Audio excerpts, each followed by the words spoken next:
Hey all, Regina Andler here, and welcome to Coffee with Regina. Today I have Jessica Terzakis. I'm going to pronounce it Yes. wrong. I think I'm still going to, I think even though I practiced it, who knows if I'm going to get it right. You got it. Um, You got it. so, welcome, Jessica. And I just wanted to say a little bit about Jess. So, do you go by Jessica or Jess, or do you? Jessica. Is it Jessica? Okay, because I know Mhm. people. I have friends who are Jessicas and they prefer Jess. Some go either way. Some are very specific. I want Jessica. So, Yeah. thank you for that. And what Jessica does is she basically helps entrepreneurs, service-based entrepreneurs, monetize their expertise with regards to their content and their courses. She helps them create lucrative courses and programs to break out the one-to-one client work and create the unlimited income potential for their business. Yes, I'm reading from her bio. And so I'm really excited about this conversation today because in the past month, it's all I've been talking about is content. And it's like the creme de la creme of your content is your course, your program. So tell us first a little bit more in detail about what it is you do. Yeah. So, hey everyone, I am excited to be here. I feel like I need a cup as well for us to lift our hands up at the same time. Yeah.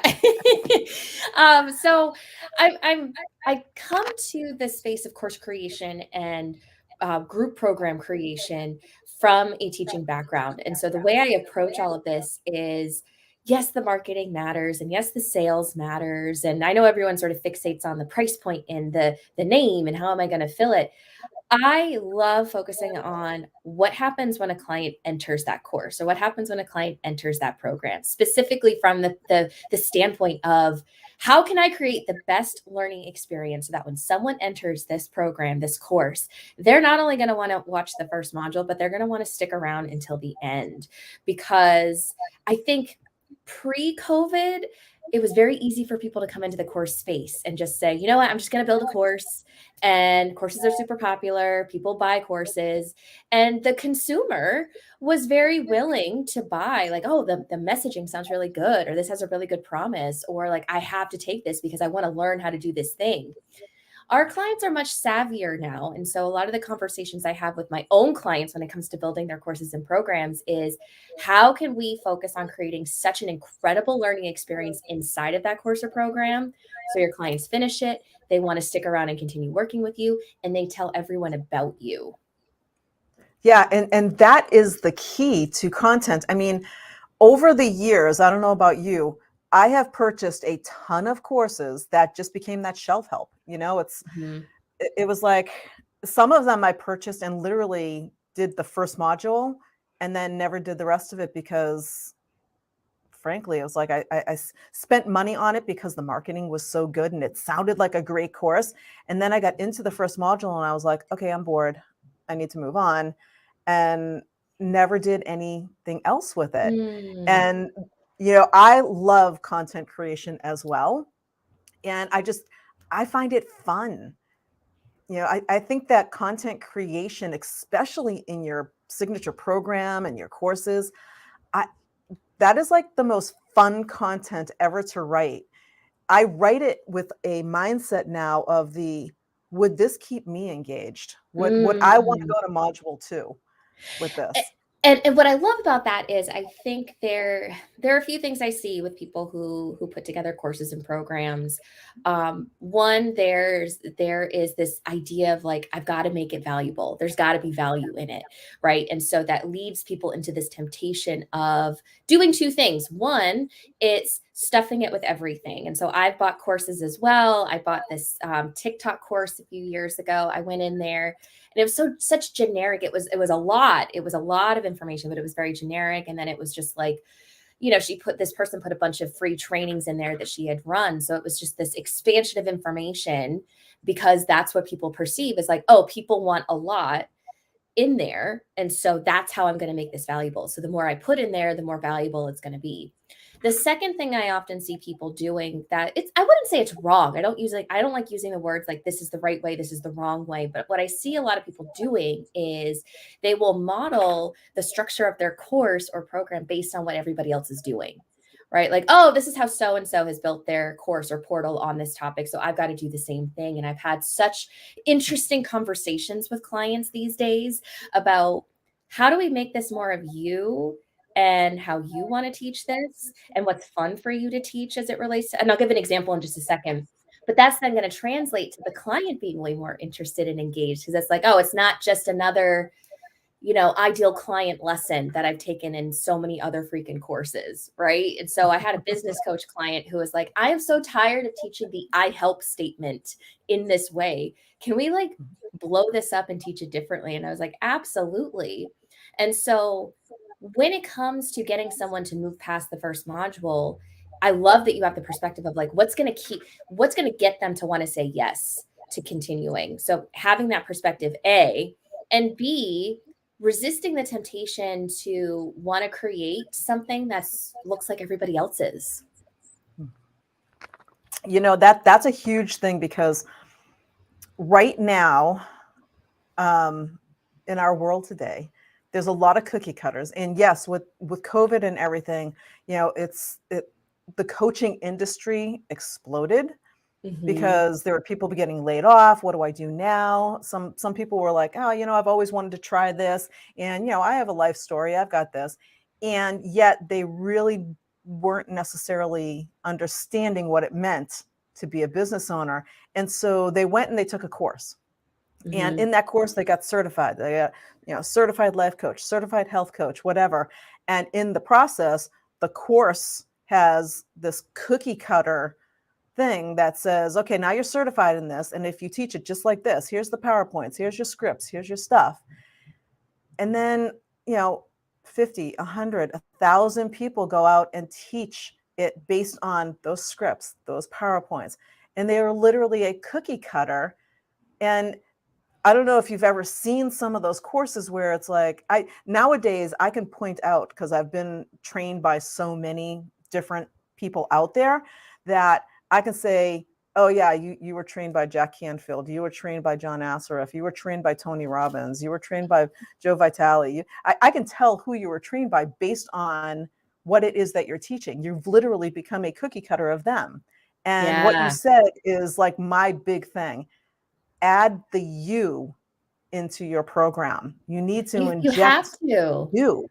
Yeah. And I think, it's interesting because I think people in many cases, I'm sure there's a lot of reasons why there's their resistance. It's one, if I model this, it's proven to work. This is what everybody does. It makes money. Yes. Certainly that's one piece. I think the other thing is I don't think people allow themselves to show the pieces of who they are and what they're interested in for lots of reasons. They may think like, one, no one's going to find that interesting. I'm boring. Who would care about that story?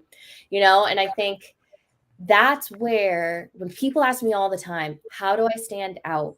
The glossy course names, the glossy marketing messages, like our clients, they see through that now. So how do you stand out? It's showing more of you.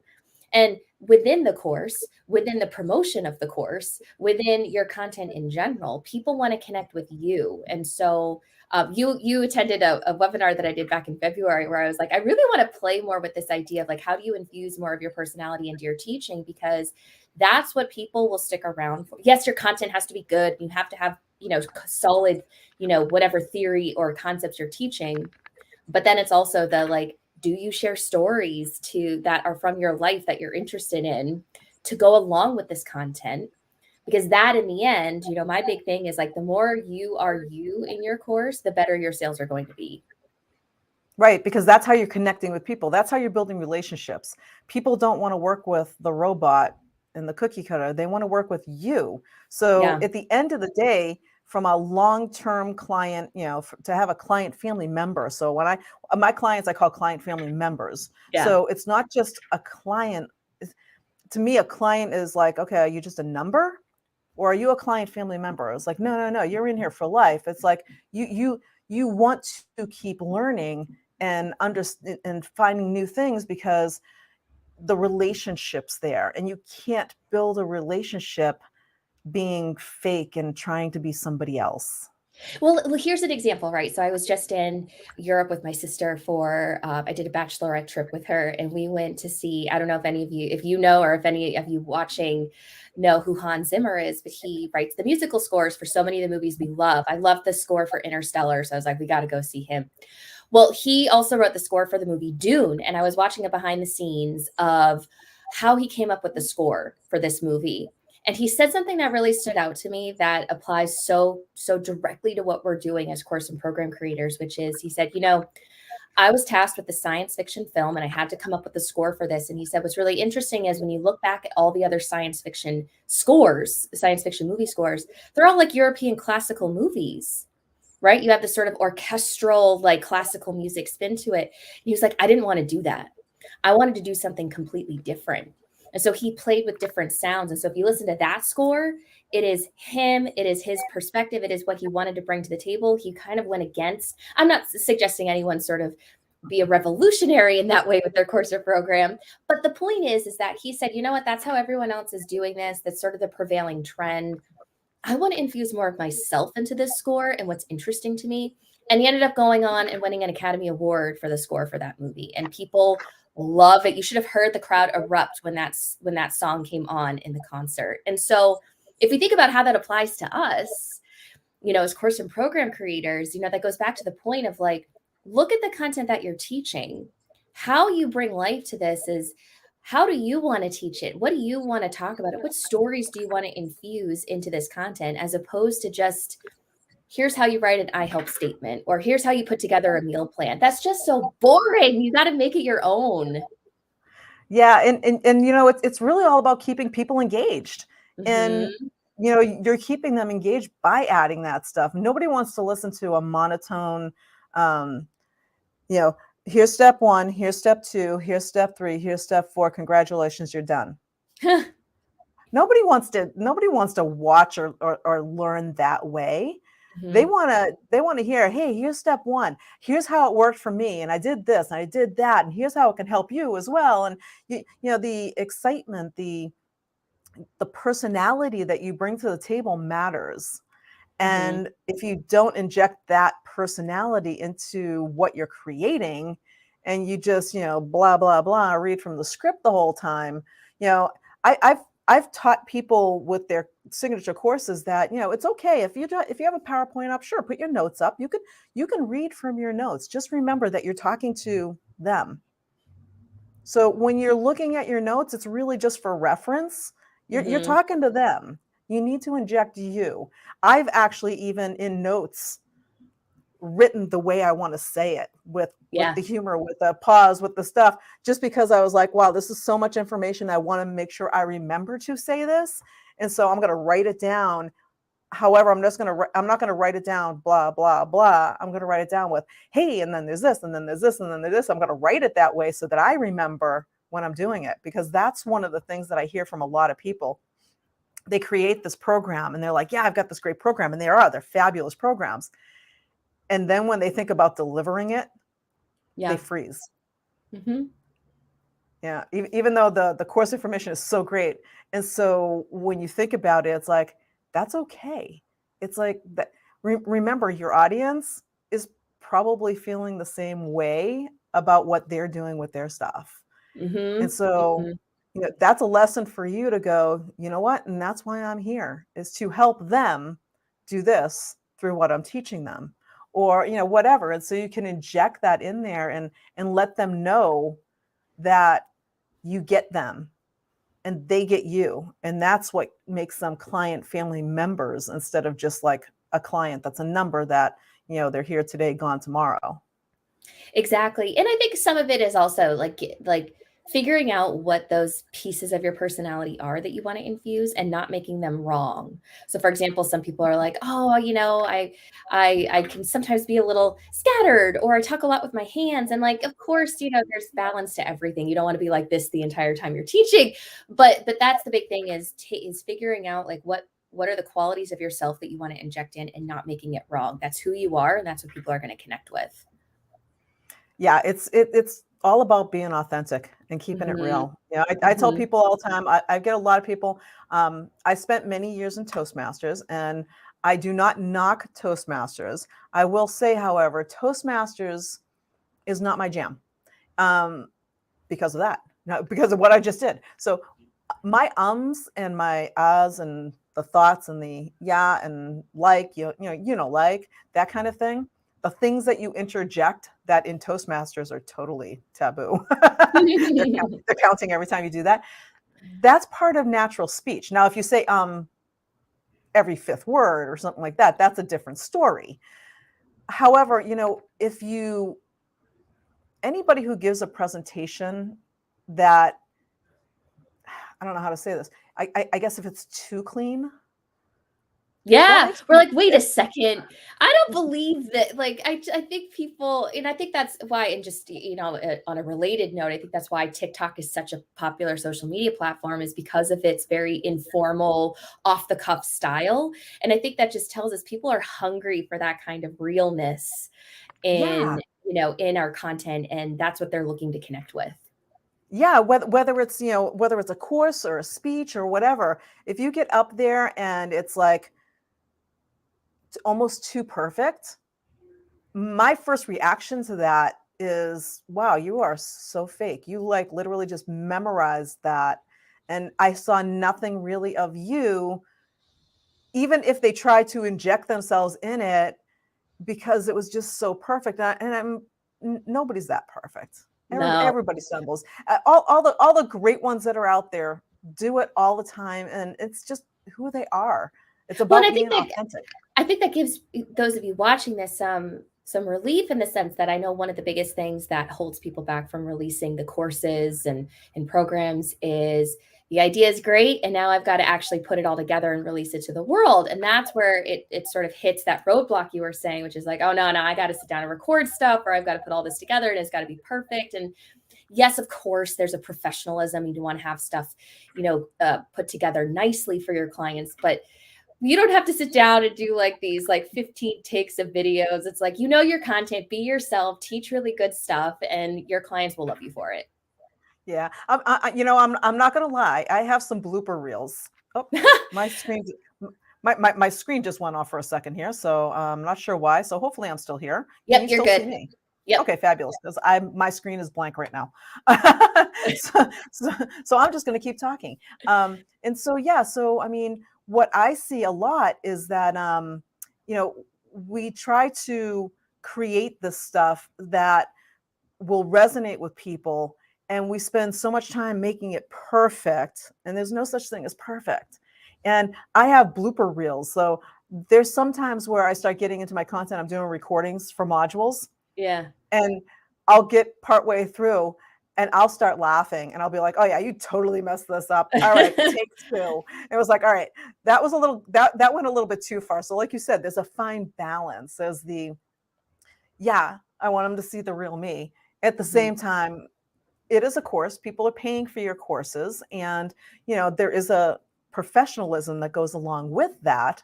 So you do want to make sure it doesn't have to be perfect. Then again, you want it not to be like a second grader put it together. Yeah, I wasn't sure how to I word think that. there's like, I tend to be an all or nothing thinker. That's my default where it's like, oh, got to be super, super professional right on the end of this spectrum. And I think what we're inviting people to think about here is like, let's just find the middle ground, you know? Mhm. So, and, I think in terms of, I hear this word all the time, the V word, value. I want to give value. I want to be valuable. I want to share value. And I think so, it becomes an interesting conversation, I think, for people when you think about that piece of I'm really giving good content, I'm showing a bit of myself, right? But that if you don't resolve that underlying fear of like, what does value mean to you? And why do you feel like this isn't valuable? And I think getting into that deeper why of that value conversation is a super important one to have. And if you're listening to this and you're like, I just want to make a course that's valuable, or I just want to make sure there's value, or you outline it, and you're like, there's no value to this, that's a deeper conversation of like, well, why isn't there? What does valuable mean? Why do you think it's not valuable? Because that I see as the other piece holding people back from creating really great content is that self-doubt. I had a doctor once, Regina, a medical doctor, talk with me, and she was like, I just feel like there's not enough value in this course. I feel like I need to go take another certification. I was like, have you lost your mind? You are a medical doctor. You went to medical school. Like, your clients are not doctors. These are women, right? These are professional women who don't have this expertise.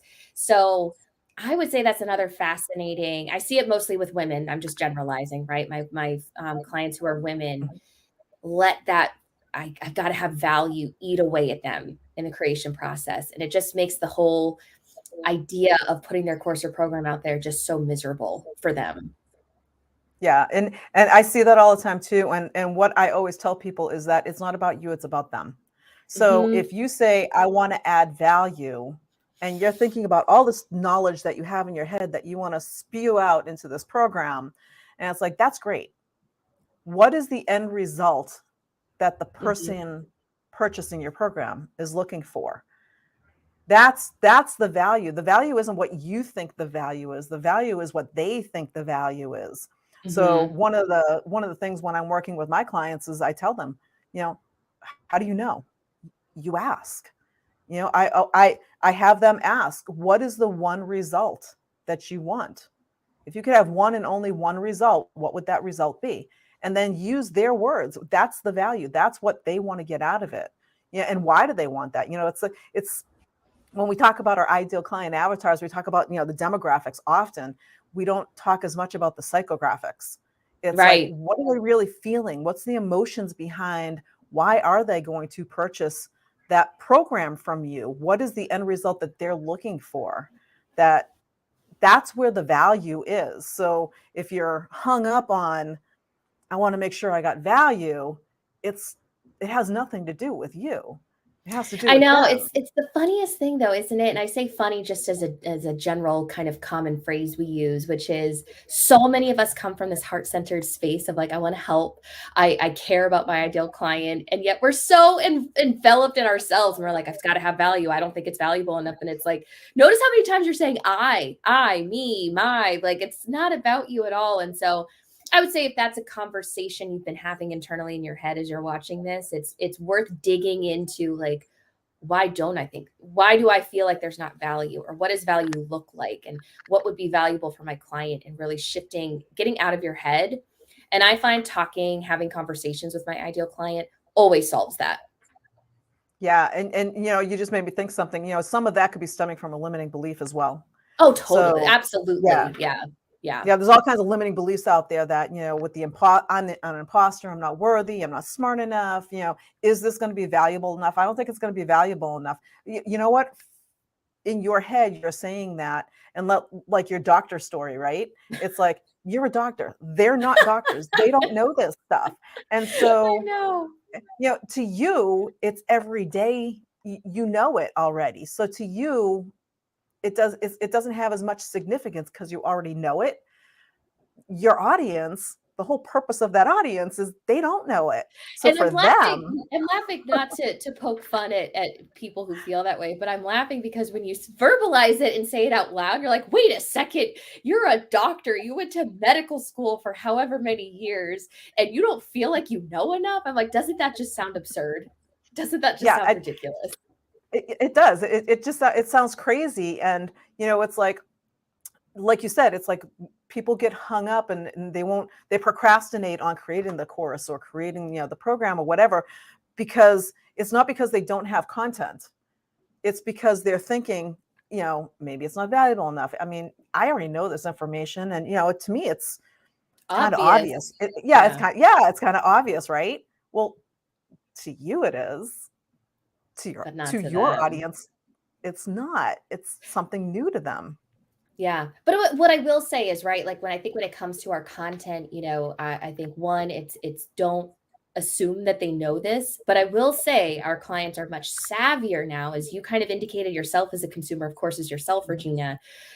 They have expectations for what they're going to see on the inside of courses, right? They bought enough bad, vague, over promised, underwhelming kind of courses. And so I will say, that's why balance this approach to, like, the perfect name, the perfect price point, the sales page with what's actually happening when someone steps inside of my course or program, because that, I think, people were able to get away with that years ago, right? Before COVID. Now people are really savvy. And so they're going to know the second they walk in, like, oh, I could have seen it a mile away, right? It's one of these courses, right? So that, I think, is where I'm excited to see that trend. I'm excited to see course creators really care about the learning experience inside of their programs, because that is going to ensure, like I said at the beginning, consistent sales, people who want to stick around and keep working with you, the raving reviews, all of that good stuff. You just said the 3 key words right there. It's What? all about the learning experience. Mm-hmm.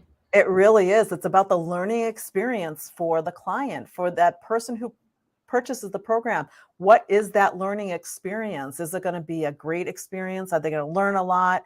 Or are they going to tune out after the first module because they're like, yeah, this was a total waste of money? It's how you create it, the content you put in to keep them engaged is just so important. Mm-hmm. Because we're getting short on time here, I mean, we could talk for hours on I know. content stuff because I love content talk too. I want to get your opinion on the biggest thing, the hottest thing out there right now. Give it to me. Creating courses using AI. Oh yes, I can't tell you how many emails in my inbox are like, create courses with AI.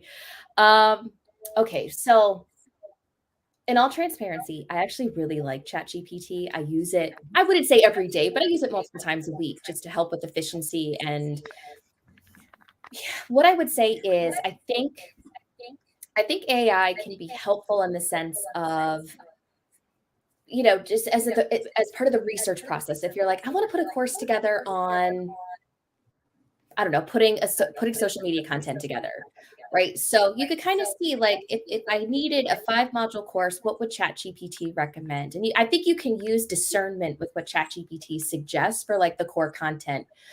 Where I think ChatGPT does not have the depth is you're just going to get a cookie cutter course that anybody else could pull. And I think that goes back to what we were saying earlier, is that it could fast track what is the actual core content I'm teaching in this? How should I structure it? What kind of email sequence do I need to promote this? Obviously, cross check it. Don't just take it and print it and use it. But then you still got to inject you. You've got to inject stories to support the teaching points. You've got to inject your teaching personality into it. And so I like it, and I think it's cool. I think that, as I mentioned earlier, we can't go into an all or nothing here where ChatGPT all of a sudden it's like, well, I don't need to work with anyone, or I'm just going to go to ChatGPT and ask it to give me a 5 module course on how to put social media content together. I think you're just going to get white Wonder Bread kind of content. That's honestly I love that description. the white Wonder Bread. It is. It's like, I mean, I guess it'll fill you for like 5 minutes, but then you're like, it doesn't taste very good. It's not very memorable. And it's not very nutritional either. No, it's not. I love that analogy and that reference. So I am 100% spot on with you. And so I use ChatGPT as well. And actually the masterclass that I'm doing right now, tomorrow, I have a bonus session on cool. AI. And that is part of the conversation. When you're creating content, it's great to use as a tool, as a resource. Mm-hmm. However, if you think about AI, and whether it's ChatGPT, Copy AI, Jasper, whatever one you're using, there's hundreds of them out there actually. ChatGPT just seems to be the popular one and the popular kid on the block right now. And the thing is that it's artificial intelligence. All that's doing is pulling stuff from the internet to create it. So if you put something in saying, I want to create a course on how to live your healthiest life, and 5 other people type into ChatGPT, I want to create a course on how to create your healthiest life, you've just become a cookie cutter if you use their stuff. Yeah. I think, I think it creates efficiencies in the creative process. And again, I think you as the professional, have to look at what ChatGPT spits out and determine, does this actually make sense, or would this be the best thing? Because again, all it's doing is pulling from what's out there. It's pulling from what other people have already been doing. As we've talked about, that's not always the best direction forward. Reimagine, rethink, because people, my goodness, have been through dozens of courses at this point. They don't want more of the same. Exactly, exactly. So I mean, the key takeaways from our chat today is, the main key takeaway is no matter what content you're writing, as you're writing your course, whatever, it's inject you. Make sure you are in there and it's not that cookie cutter.